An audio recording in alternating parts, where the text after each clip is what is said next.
ननद। अंजलि की उम्र लगभग 30 साल हो चुकी थी। वो एक स्कूल में टीचर की जॉब करती थी। अंजलि के घर में उसकी माँ के अलावा उसका छोटा भाई और भाभी भी रहा करते थे। 30 साल की उम्र होने के बाद भी अंजलि की अब तक शादी नहीं हुई थी। इस बात को लेकर अंजलि की माँ रुक्मिणी देवी काफी परेशान रहा करती थी। माँ, मैं स्कूल जा रही हूँ, जरा मेरा टिफिन तो दे दीजिए। अब क्या पूरी जिंदगी मैं तुझे टिफिन बनाकर देती रहूंगी? अरे कुछ सोचा भी अपने बारे में या बस ऐसे ही? क्या माँ, सुबह सुबह फिर वही बातें लेकर बैठ गई। माँ गलत क्या कह रही है अंजलि दीदी? इतनी उम्र हो चुकी है आपकी, माँ कब तक आपकी सेवा करती रहेंगी? भाभी, मैंने माँ को कब कहा कि मेरी सेवा करो? वैसे भी अपना टिफिन मैं खुद तैयार कर लेती हूँ, बस टेबल से उठाकर देने को ही तो कहा था। वैसे अंजलि दीदी, देखा जाए तो टिफिन उठाकर देने की उम्र तो आपकी है। आपका अपना घर परिवार बच्चे होते तो ये जिम्मेदारी आज आप पूरी कर रही होती।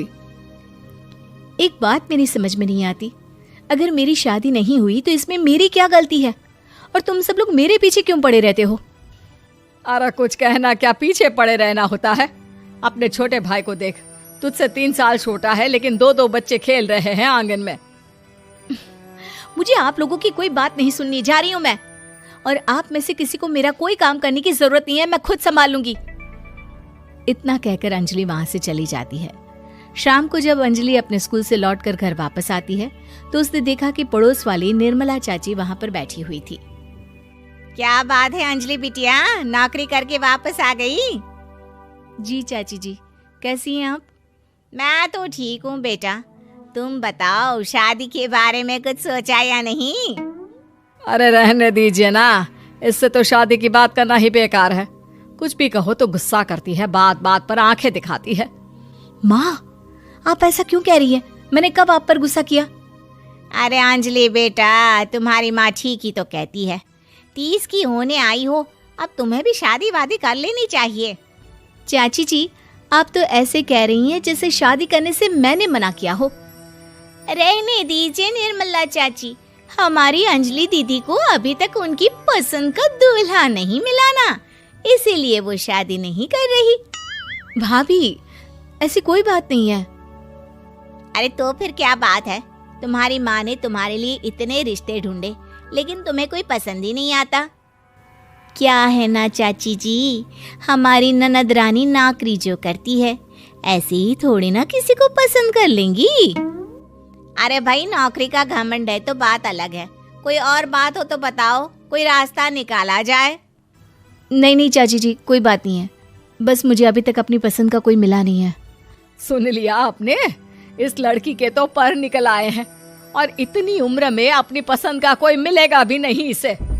माँ, आप मेरी शादी को लेकर हमेशा मुझे ताने क्यों मारती रहती हैं? अपनी माँ की बातें तो ताने लगती है। ताने हैं? बताओ, मैंने कुछ गलत कहा क्या? देखो, ये सब छोड़ो, मेरी दूर की बुआ का बेटा है, उसकी अभी शादी नहीं हुई है, उम्र होगी कोई 34-35 साल। आप कहें तो बात आगे बढ़ाऊं? अरे हाँ, क्यों नहीं, ये भी कोई पूछने की बात है। अरे जल्दी से लड़के को यहाँ बुला लो। माँ, आप मुझसे पूछे बिना मेरी शादी की बात करने जा रही हैं और मेरी उम्र 30 भी पूरी नहीं हुई है। निर्मला चाची कह रही है कि वो लड़का 35 साल का है। अंजलि दीदी, आपको क्या लगता है इस उम्र में कोई फिल्म का हीरो आएगा आपके लिए?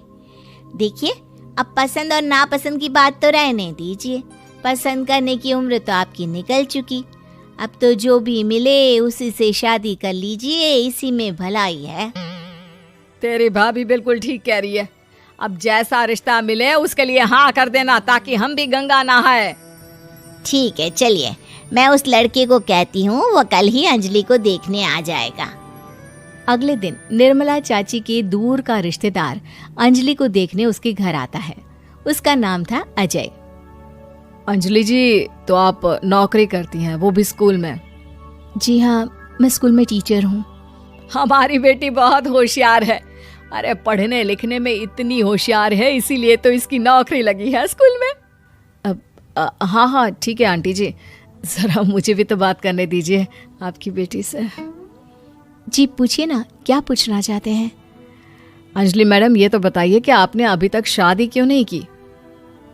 बस ऐसे ही, कहीं कोई रिश्ता पसंद नहीं आया इसलिए। लेकिन क्या मैं आपसे पूछ सकती हूँ कि आपने शादी क्यों नहीं की? अंजलि, क्या कर रही हो तुम? लड़कियों को इस तरह की बातें नहीं शोभा देती। रहने दीजिए आंटी जी, आपकी बेटी काफ़ी पढ़ी लिखी है, मैं उनके सवाल का जवाब दे ही देता हूँ। वो क्या है ना, मुझे भी अभी तक अपनी पसंद की कोई लड़की नहीं मिली। अच्छा अच्छा, कोई बात नहीं। वैसे आपकी तनख्वाह कितनी है? कितना कमा लेती हैं महीने का? जी यही कोई 25,000 महीने। बस 25,000? इतने से क्या होता है? इतने से तो आजकल घर भी नहीं चलता। आपके कहने का क्या मतलब है? अरे मैं तो ये सोचकर आया था कि नौकरी वाली लड़की है, आराम से 40,000 कमाती होगी। माफ कीजिएगा, आपका और मेरा रिश्ता नहीं हो सकता। जी कोई बात नहीं, मुझे भी आपके साथ शादी करने में कोई इंटरेस्ट नहीं है। अंजलि, किस तरह की बात कर रही हो? घर आए रिश्ते को ठुकरा रही हो तुम। दीदी, अब इस उम्र में आपको इतनी अकड़ नहीं दिखानी चाहिए। अच्छा खासा रिश्ता हाथ से निकल गया, कहीं ऐसा ना हो कि जिंदगी भर कुंवारी ही रह जाओ आप। कुछ दिन और ऐसे ही निकल जाते हैं और अंजलि की शादी कभी नहीं होती। अंजलि के परिवार वाले बिंदास उसे ताने मारते रहते हैं, लेकिन अंजलि एक बड़ी नौकरी की तैयारी करती है और उसमें सिलेक्ट होने के बाद अंजलि को एक बहुत बड़ी नौकरी मिल जाती है। अब तो दीदी के नखरे और भी ज्यादा बढ़ जाएंगे भाई। अब तो इतनी बड़ी नौकरी जो लगी है, अब इनकी शादी होने से रही। माँ, मुझे नौकरी के लिए दूसरे शहर जाना पड़ेगा। आप जानती हैं ये बहुत बड़ी जॉब है और इसमें पैसे भी बहुत ज्यादा मिलेंगे। अच्छा, कितने पैसे मिलेंगे बेटा? माँ, मुझे हर महीने 90,000 सैलरी मिलेगी। क्या? अरे वाह वाह, ये तो बहुत अच्छी बात है। लेकिन फायदा क्या? कितने भी पैसे मिले, शादी तो हुई नहीं ना तुम्हारी।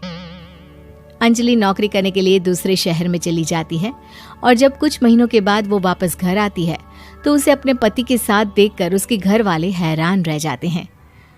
अरे अंजलि, तूने शादी कर ली और हमें बताया तक नहीं। और दामाद जी करते क्या हैं? इतनी बड़ी कार है उनकी। माँ, मैं आपको सब कुछ बताना चाहती थी, लेकिन आप सबके ताने सुनकर बहुत दुखी हो गई थी और इसलिए मैंने अपनी पसंद से शादी कर ली। मेरे पति मेरे साथ ही ऑफिस में नौकरी करते हैं और बहुत बड़े अफसर हैं। और एक बात बताऊं माँ, आज मैं बहुत खुश हूँ।